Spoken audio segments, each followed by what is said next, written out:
จากทุกคนเขาจะมาสัมภาษณ์เนาะอันสำหรับเราผู้เฮ็ดเนาะว่าเราแบบคือได้หลายขนาดนี้เดี๋ยวให้เบิ่งทุเรียนด้วยทุกคนนะ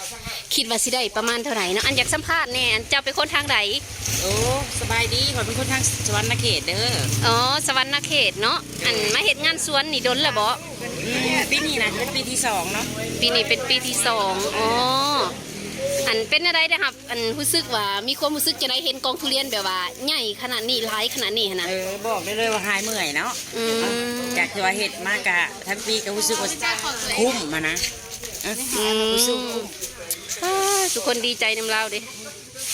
ใจอย่างนี้เนาะขนาดเลย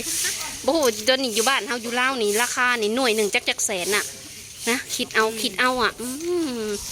และที่เห็นอยู่นี่ก็คือคนบ้านเฮาทั้งนั้นเนาะคนสวรรณเขตเนาะบริยุเจ้าอันเห็ดไว้เนาะหลายขนาดนี้เนาะก็เห็ดกัน2 คนพ่อเมียได้นี่โอ้ยข่อยเมื่อคำที่จะเว้าน้ำเจ้าได้ข่อยเห็ดบ่ไหวดอกหลายขนาดนี้นะบึกบืนเนาะอะไรเฮ้ยเราก็อุตส่าห์แบบว่าเฮ็ดนะทุกคนแบบว่าทุเรียนออกหลายแล้วก็แบบแทบจะบ่มีเวลากินข้าวนะแต่ละมื้อแต่ละเว้นจากปกติหันสีอ้วนกว่านี้เนาะแต่ว่าเวียกหลายอะนะช่วงนี้มันบ่ได้พักบ่ได้พรกินข้าวบ่เป็นเวลากะบ่เนาะเป็นตะกะว่าอันอยากฝากได้กินข้าวอันอยากฝากยังถึงอันอยากฝา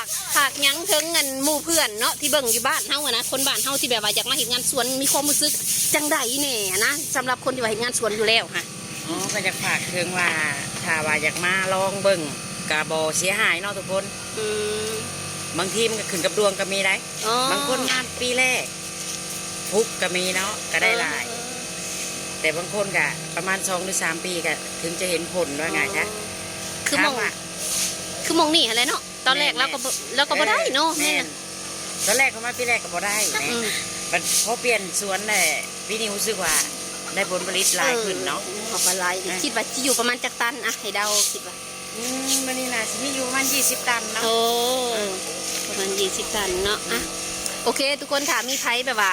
มีแบบคอมเมนต์อยากจะถามอีหยังแบบจังซี่ก็สามารถคอมเมนต์เข้ามาถามได้เด้อว่าแล้วเขาจะมาตอบให้เนาะทุกคนเนาะโอเคสำหรับคลิปนี้สาวฝน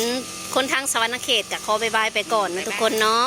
บ๊ายบายขอบใจหลายๆเด้อที่มาให้สัมภาษณ์